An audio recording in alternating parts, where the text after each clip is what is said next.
Yang keempat ada Dewan Komoditas Pertanian Nasional, yaitu suatu lembaga yang beranggotakan kelas belajar, wahana kerjasama, dan unit produksi.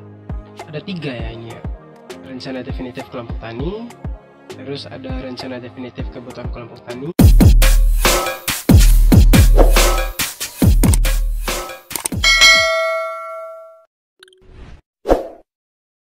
Assalamualaikum warahmatullahi wabarakatuh. Kembali lagi di channel Muhammad Fatsur Hidayat. Pada kesempatan kali ini teman-teman, saya akan membahas tentang pembinaan kelembagaan petani yang ada di Permentan nomor 67 tahun 2016, yang dimana di Permentan itu terdapat 3 pembahasan atau 3 tahap ya teman-teman. Yang pertama pembahasannya yaitu berkaitan dengan kelembagaan petani, yang kedua tentang RDKK dan RDKK, yang ketiga ada laku susi. Nah, mari kita bahas satu persatu teman-teman ya. Yang pertama, kelembagaan petani. Nah, di kelembagaan petani ini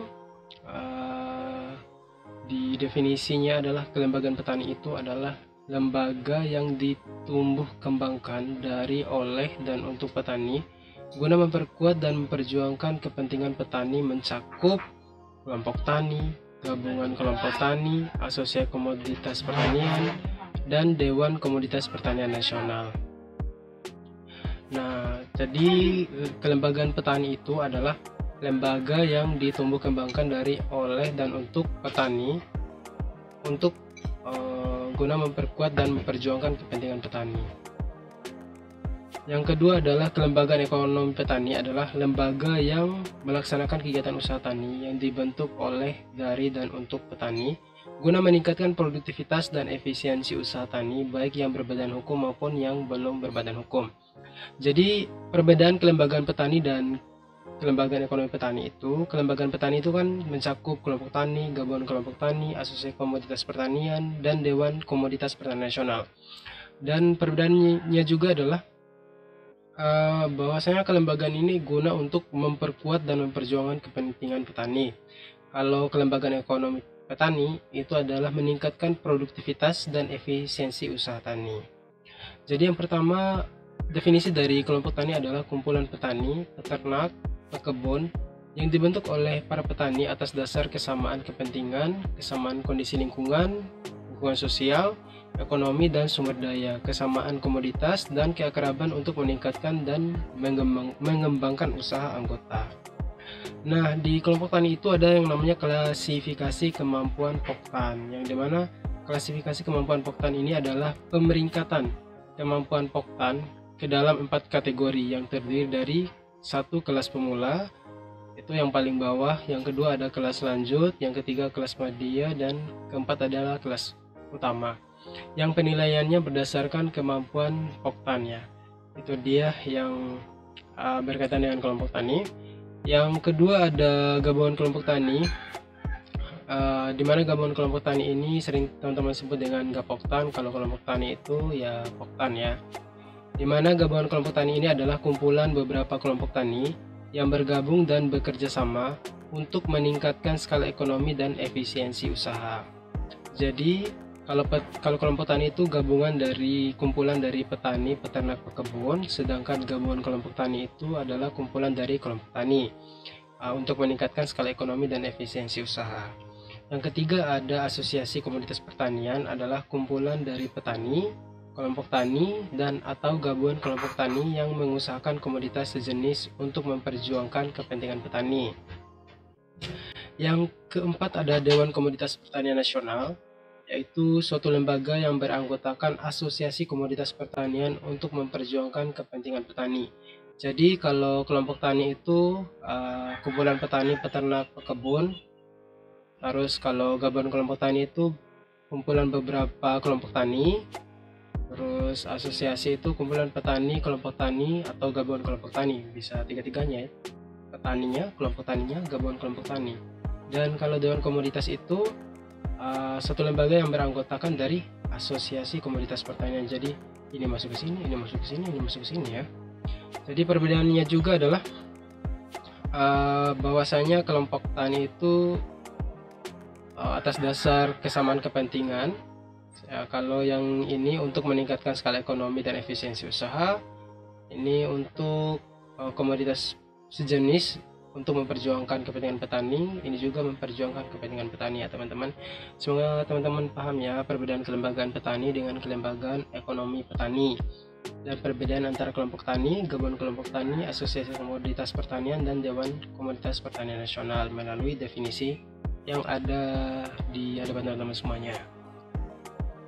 Oke, yang selanjutnya adalah definisi dari pertanian adalah kegiatan mengelola sumber daya alam hayati dengan bantuan teknologi, modal, tenaga kerja, dan manajemen untuk menghasilkan komoditas pertanian yang mencakup tanaman pangan, hortikultura, perkebunan, dan atau peternakan dalam suatu agroekosistem.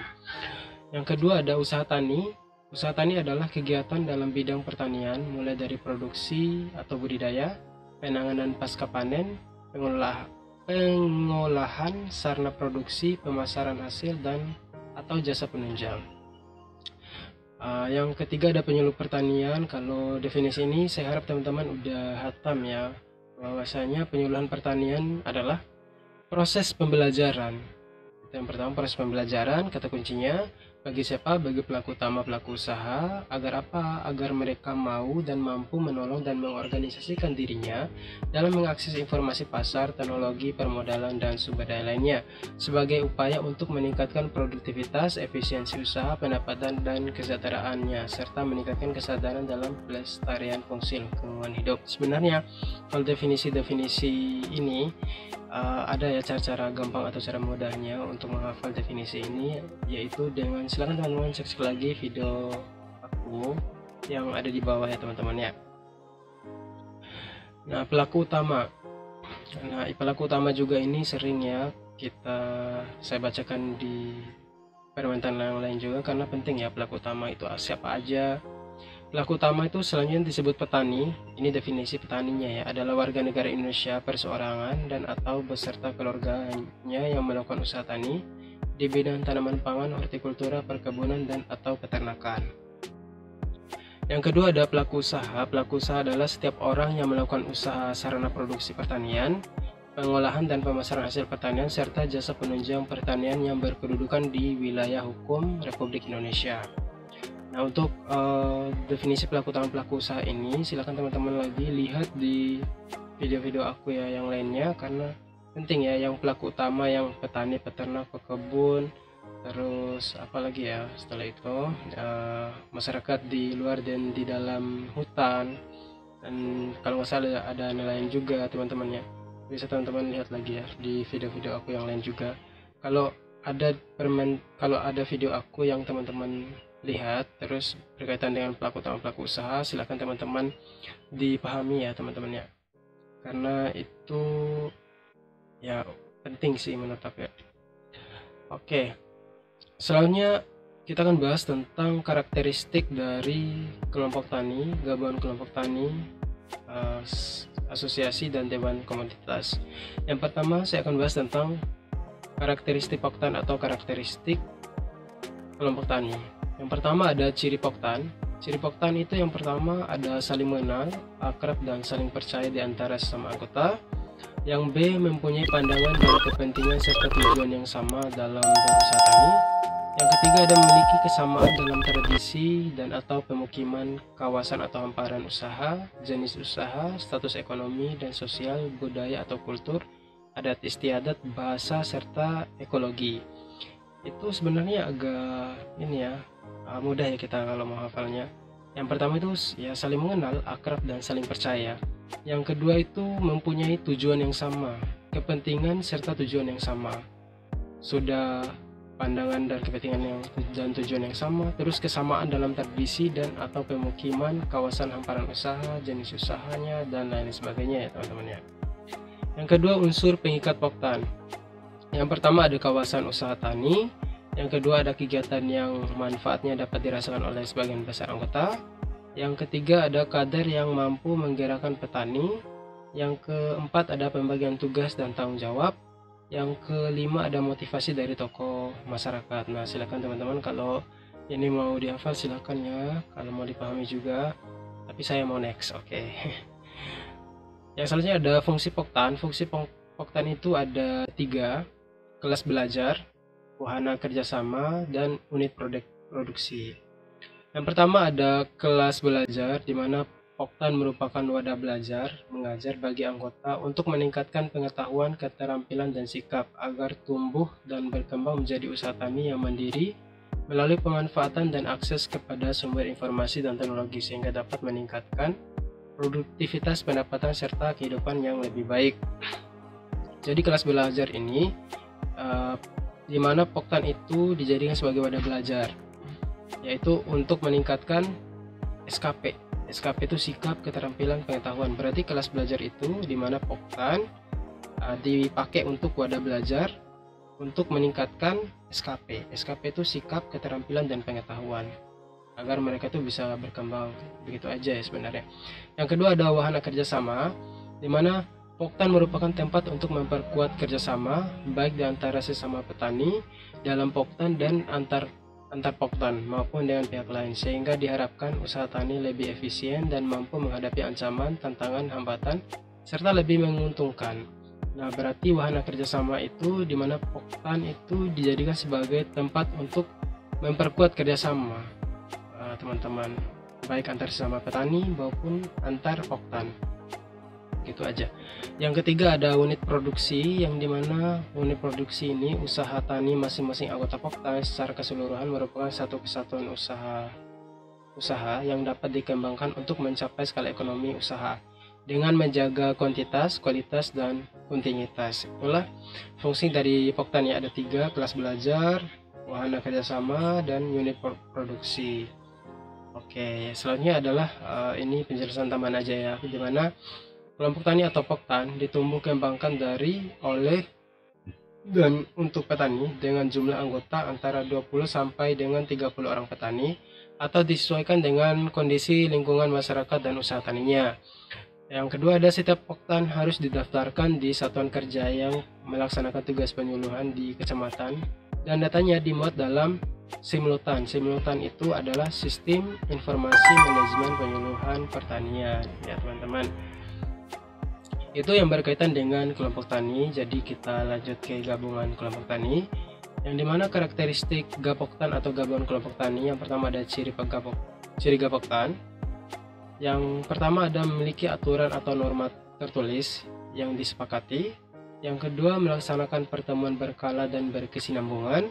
Yang ketiga menyusun dan melaksanakan rencana kerja Gapoktan. Yang keempat ada memfasilitasi kegiatan usaha bersama. Yang kelima memfasilitasi usaha tani secara komersial berorientasi agribisnis. Yang keenam melayani informasi dan teknologi bagi usaha tani anggota Poktan yang bergabung dalam Gapoktan dan petani lainnya. Yang ketujuh menjalin kerjasama melalui kemitraan usaha antara Gapoktan dengan pihak lain. Yang terakhir yaitu melakukan pemupukan modal usaha baik melalui iuran anggota maupun dari penyisihan hasil usaha Gapoktan dan sumber lainnya yang sah dan tidak mengikat. Itulah ciri-ciri Gapoktan ya teman-teman. Kalau mau dianalisa lagi atau diperdalam boleh kita lanjut aja ya. Yang selanjutnya ada unsur pengikat Gapoktan. Unsur pengikat Gapoktan meliputi adanya pengikat Gapoktan itu yang pertama adalah yang tujuan untuk meningkat skala ekonomi dan efisiensi usaha tani. Yang kedua, pengurus dan pengelola unit-unit usaha Gapoktan yang profesional untuk memajukan usaha tani Gapoktan. Yang ketiga, pengembangan komoditas produk unggulan yang merupakan industri pertanian pedesaan. Yang keempat, kegiatan pengembangan usaha melalui kerjasama kemitraan untuk meningkatkan posisi tawar Gapoktan melalui dari sektor hulu sampai hilir. Yang terakhir adalah manfaat bagi petani sekitar dengan memberikan kemudahan memperoleh sarana dan prasarana produksi, modal, informasi, teknologi, pemasaran, dan lainnya. Itu dia ya yang berkaitan dengan Gapoktan. Selanjutnya ada fungsi Gapoktan itu sendiri ada 5 ya. Yang pertama tadi kelompok tani ada 3, kelas belajar, terus wahana kerjasama, yang ketiga ada unit produksi. Sedangkan di Gapoktan itu ada 5. Yang pertama ada unit usaha penyedia sarana dan prasarana produksi. Yang kedua ada unit usaha tani atau produksi. Yang ketiga unit usaha pengolahan. Yang keempat unit usaha pemasaran. Terus yang terakhir ada unit usaha keuangan mikro simpan pinjam. Yang pertama, unit usaha penyedia sarana dan prasarana produksi itu Gapoktan sebagai fasilitator layanan kepada seluruh anggota untuk memenuhi kebutuhan sarana produksi antara lain pupuk, benih bersertifikat, pestisida, alat mesin pertanian, dan permodalan usaha tani yang bersumber dari kredit atau permodalan usaha tani maupun dari swadaya petani atau sisa hasil usaha. Itu dia fungsi Gapoktan sebagai unit usaha penyedia sarana dan prasarana. Intinya Gapoktan di sini memfasilitasi ya, sebagai fasilitator nih, udah nih tulisannya. Gapoktan sebagai fasilitator layanan kepada seluruh anggota, baik berupa pupuk, benih bersertifikat, dan lain-lain sebagainya ya teman-teman ya.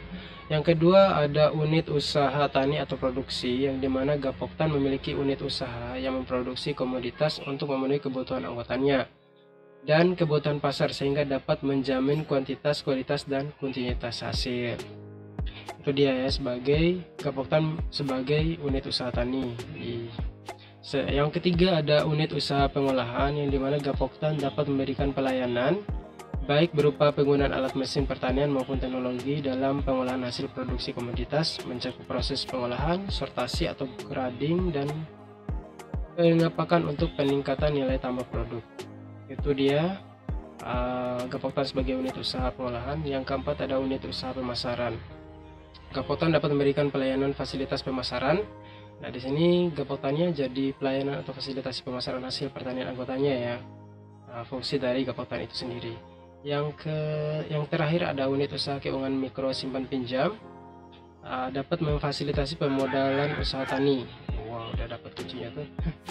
Yang terakhir, Gapoktan dapat memfasilitasi pemodalan usaha tani, itu sebagai unit usaha keuangan mikro. Unit usaha pemasaran, Gapoktan dapat memberikan pelayanan fasilitasi pemasaran hasil pertanian anggotanya. Terus yang unit usaha pengolahan, Gapoktan dapat memberikan pelayanan baik berupa penggunaan alat mesin pertanian maupun teknologi. Yang unit usaha produksi, Gapoktan memiliki unit usaha yang memproduksi komoditas untuk memenuhi kebutuhan anggotanya.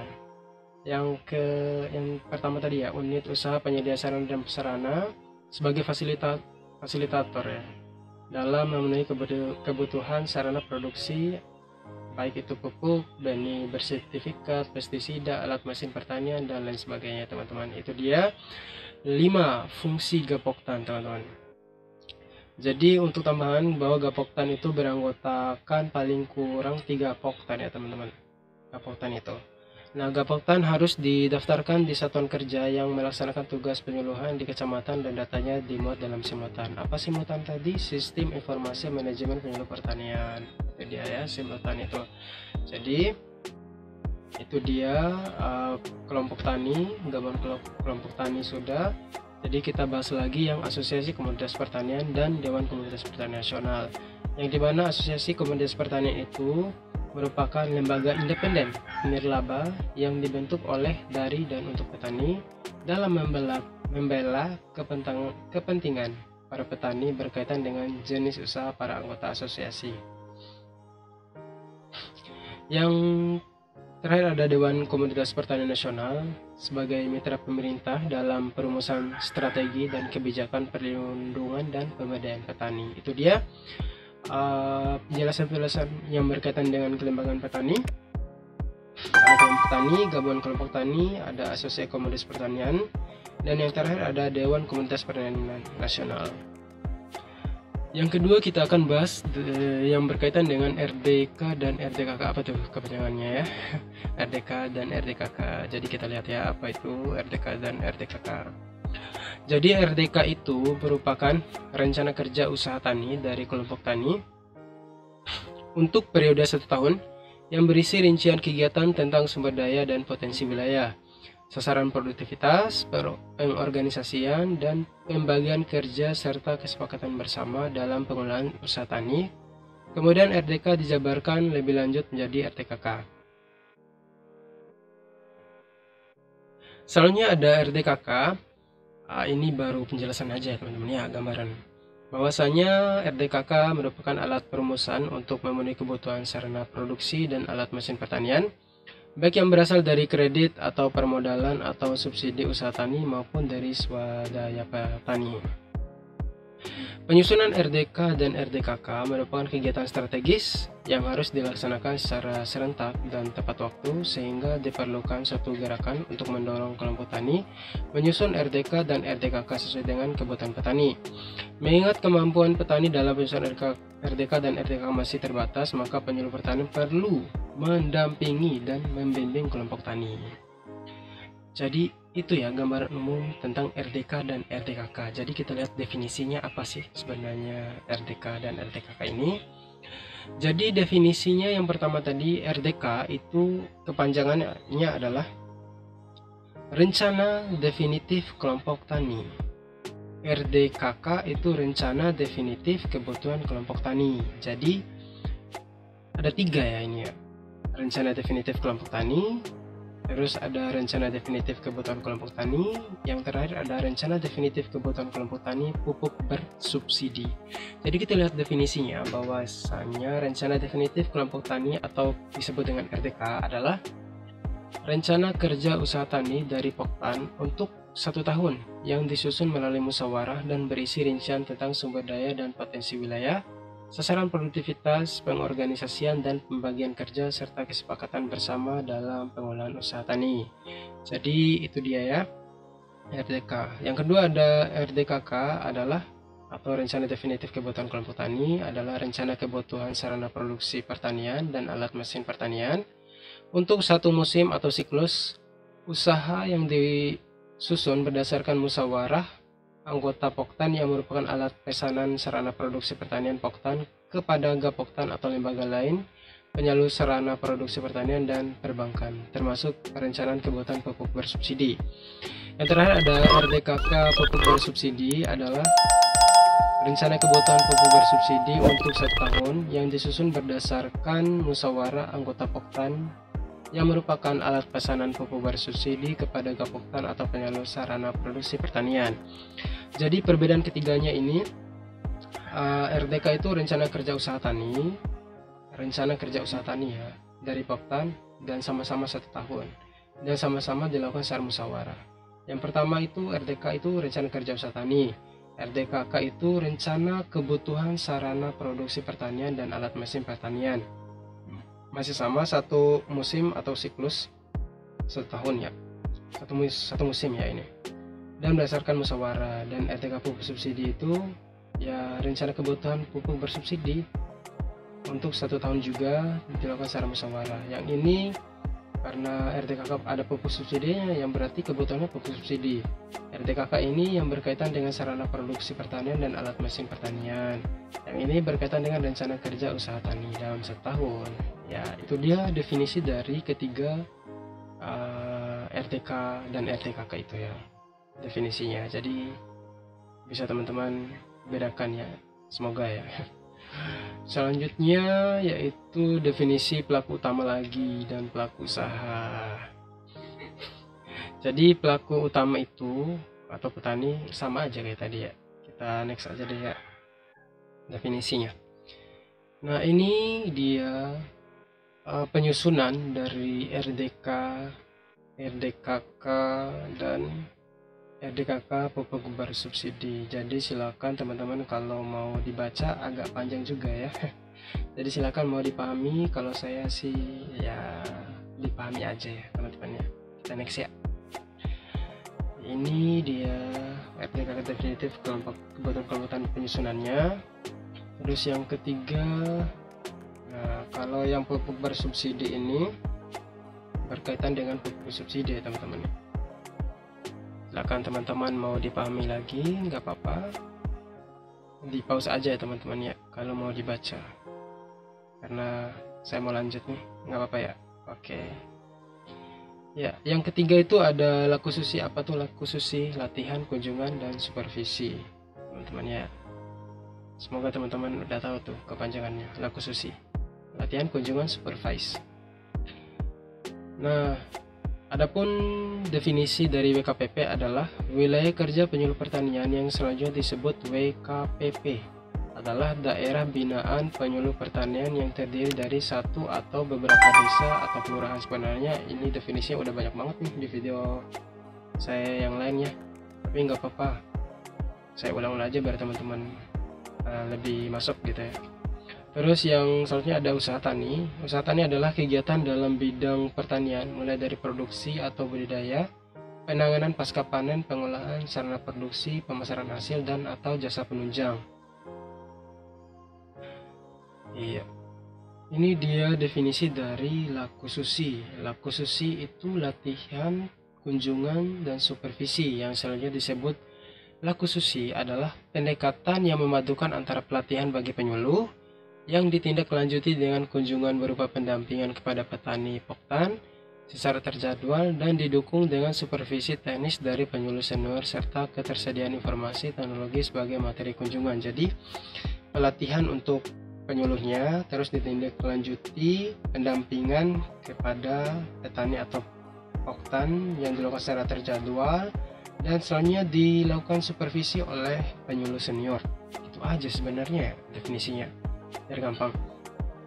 Jadi latihan itu adalah suatu kegiatan alih pengetahuan dan keterampilan, lagi-lagi ya, pengetahuan dan keterampilannya, baik berupa teori maupun praktek dari fasilitator kepada penyuluh pertanian melalui metode partisipatif untuk meningkatkan kemampuan mendampingi dan membimbing poktan. Sedangkan kunjungan adalah kegiatan pendampingan dan bimbingan penyuluh pertanian kepada petani secara personal dan dalam kelembagaan petani atau kelompok tani atau gabungan kelompok tani, kelembagaan ekonomi petani ya. Itu dia definisi dari kunjungan. Sedangkan supervisi itu adalah pembinaan dan pengawasan pelaksanaan kegiatan penyuluhan dalam pengawalan dan pendampingan kelembagaan petani agar sesuai dengan rencana dan sekaligus membantu memecahkan permasalahan yang tidak bisa dipecahkan di lapangan. Itu dia supervisi ya. Jadi laku susi tadi yaitu pendekatan yang memadukan antara pelatihan bagi penyuluh, terus ditindaklanjuti dengan pendampingan kepada petani atau poktan yang dilakukan secara terjadwal dan didukung dengan supervisi teknis dari penyuluh senior. Jadi itu ya kepanjangan dari laku susi. Apa itu laku susi? Latihan, kunjungan, supervisi. Jadi itu aja teman-temannya yang bisa saya share pada hari ini yang berkaitan dengan Permentan nomor 67 tahun 2016 tentang kelembagaan petani. Jadi teman-teman jangan malas-malas untuk buka lagi video-video saya yang berkaitan dengan materi CPNS dan PNS yang berkaitan dengan penyuluh pertanian. Jadi semoga video ini bermanfaat, semoga teman-teman bisa lulus, karena ini kan berkaitan dengan kalau ketiga kan teknis ya, uji teknisnya. Kalau teman-teman CPNS yang berkaitan dengan SKB CPNS-nya. Jadi ya nggak terlalu beda sih sebenarnya, karena penyuluh itu kan berkaitan dengan kelembagaan petani, terus program penyuluhan pertanian, metode penyuluhan, media penyuluhan, terus penyelenggara penyuluh pertanian, jabatan fungsi penyuluh pertanian. Jadi perlu dipahami di situ teman-teman ya. Jadi yang bisa saya ucapkan terima kasih teman-teman telah menonton video ini, semoga bermanfaat. Jadi untuk teman-teman yang request tadi, saya akan usahakan ya teman-teman ya. Terima kasih telah request teman-teman, masukan dan sarannya, dan share kepada teman-teman yang lainnya, semoga bermanfaat. Wassalamualaikum warahmatullahi wabarakatuh.